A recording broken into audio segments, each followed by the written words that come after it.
তো নমস্কার বন্ধুরা, বোনাস মিনি কিচেনে সবাইকে স্বাগত। আজকে আমি চিতল মাছের মুইঠা বানাবো। এখানে 500 গ্রামের মতো চিতল মাছ নিয়ে নিয়েছি। তাকে চামচ দিয়ে দিয়ে আস্তে আস্তে মাছগুলোকে বের করে নেব। দেখতে পাচ্ছেন আস্তে আস্তে মাছগুলোকে বের করে নিচ্ছি। নিয়ে এখানে মাছের মধ্যে কিছু কিছু মশলা অ্যাড করতে হবে। পেঁয়াজ বাটা দিয়ে দিলাম 1 চামচ, রসুন বাটা 1/2 চামচ, একটু আদা বাটা, এখানে দেব কাঁচা লঙ্কা বাটা, একটু নুন দিয়ে দেব, একটু কাশ্মীরি লঙ্কার গুঁড়ো দিলাম। দিয়ে এবারে এখানে একটা ডিম অ্যাড করব। ডিমটা দিলে কি হবে, মাছটা সফট থাকবে, রবারের মতন হবে না। এটাকে ভালো করে মেখে নেব, হাত দিয়ে ভালো করে মেখে নিচ্ছি। সুন্দর করে মেখে নেব। খেতে খুব সুন্দর হয় চিতল মাছের মুইঠা। এবারে একটা প্যানে জল নিয়ে নিলাম। জলটা কিছুটা গরম হয়ে গেল। এবারে মুইঠাগুলো আস্তে আস্তে ছেড়ে দেব। মুইঠাগুলো আস্তে আস্তে সব মুইঠাগুলো দিয়ে দেব। চিতল মাছের মুইঠা খুব পুরনো একটি রেসিপি। এটা আগেকার মানুষদের কাছেই শোনায় রেসিপিটা। খুব সুন্দর হয় খেতে। সব মুইঠাগুলো আমি আস্তে আস্তে জলের মধ্যে দিয়ে দিলাম। এবারে এটাকে ফুটতে দেব।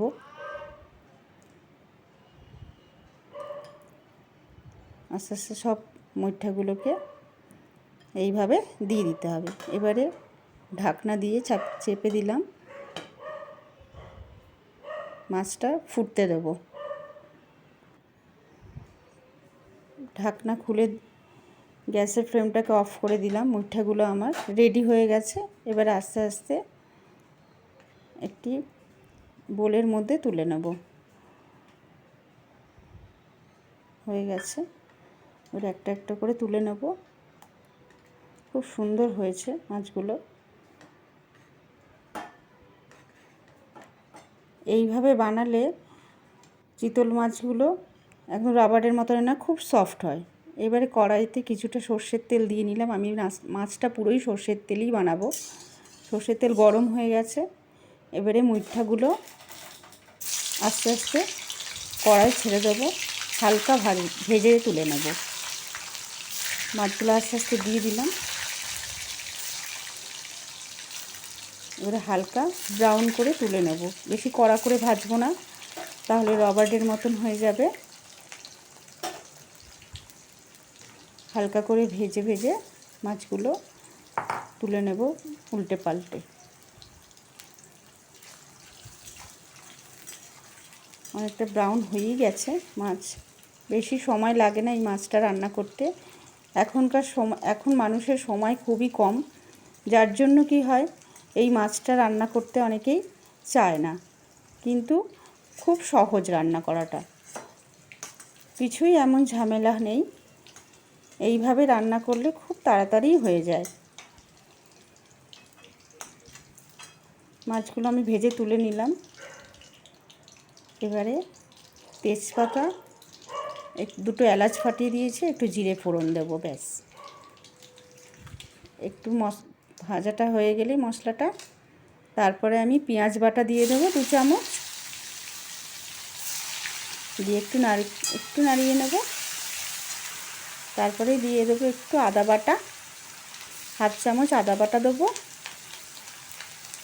তারপরে দেবো 1/2 চামচ রসুন বাটা। তারপরে দেবো কাঁচা লঙ্কা বাটা। আমি পুরোটাই কাঁচা লঙ্কাতেই রান্না করেছি, আর বেশি তেল দিইনি। যেই তেলে মাছ ভেজেছি সেই তেলটাতেই আমি পুরো মাছটাই রান্না করে নেব। খুব একটা মশলা বা তেল আমি ব্যবহার করিনি, যাতে সবারই শরীর ঠিক থাকে বলে।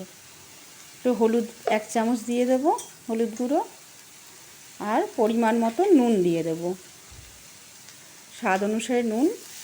এবারে ভালো করে মশলাটাকে কষিয়ে নিতে হবে যতক্ষণ না তেল ছেড়ে যায়। একটু কাশ্মীরি লঙ্কার গুঁড়ো দেবো, আর টমেটো পিউরি দিয়ে দিলাম। টমেটো পিউরিটা দিলে রান্নার স্বাদটা আরও বেড়ে যাবে। ভালো করে কষাবো মাছ। এবারে দিয়ে দিলাম কাশ্মীরি লঙ্কার গুঁড়ো, দিয়ে ভালো করে কষাতে হবে। যতক্ষণ না তেল ছেড়ে যায় ততক্ষণ মশলাটাকে একটু কষাবো। মিডিয়াম টু লো ফ্লেমটা করে দেবো আঁচটাকে। একটু গরম জল দেবো, আমি গরম জল ব্যবহার করেছি। গরম জল দিয়ে মশলাটাকে কষাতে হবে। ভালো করে মশলাটাকে কষিয়ে নেব যাতে না নিচে লেগে যায়। এবার মশলাটা আমার কষানো হয়ে গেছে, দেখুন কড়া থেকে ছেড়ে আসছে, একদম নাড়ুর মতন পেকে পাকিয়ে যাচ্ছে। এবারে জল দিয়ে দেবো পরিমাণ মতন। এখানে আমি পুরোটাই গরম জল ব্যবহার করেছি।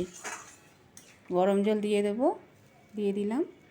এবারে আমি জলটাকে একটু ফুটতে দেবো, দিয়ে মাছগুলোকে ছেড়ে দেবো। এবারে আমি মাছগুলোকে ছেড়ে দেবো। সবকটা মাছ আমি আস্তে আস্তে ঝোলে দিয়ে দিলাম। ঝোলের সাথে মাছটা ফুটবে, তাহলে ঝোল মাছের ভেতরে ঝোলটা ঢুকে গিয়ে রান্নার স্বাদটা আরও বেড়ে যাবে। এইভাবে বানালে খুবই সহজ পদ্ধতি। এইভাবে বানালে বেশি সময় লাগে না, আর খেতেও খুব সুন্দর হয়। একটু চাপা দিয়ে দিলাম, আর লো টু মিডিয়াম আঁচটা রাখবো, খুব হাই ফ্লেম করব না যাতে পুড়ে না যায়। আর একটু গরম মশলার গুঁড়ো ছড়িয়ে দেবো। নামানোর ঠিক কিছুক্ষণ আগে, 2 মিনিট আগে একটু চাপা দিয়ে আর একটুখানি হতে দেবো, ব্যাস। তাহলেই তৈরি আমাদের চিতল মাছের মুইঠা। দেখলেন বন্ধুরা কত সহজে হয়ে যায় তাড়াতাড়ি। এইভাবেই বানিয়ে নিলে খুব সহজে এবং খুব তাড়াতাড়ি চিতল মাছের মুইঠা রান্না হয়ে যাবে। এই পদটা আপনারা সানডেতে করে একবার দেখতে পারেন, খুব তাড়াতাড়ি হয়ে যায়। দেখলেন বন্ধুরা কত সুন্দর হয়েছে, আর খেতেও কিন্তু খুব সুন্দর হয়।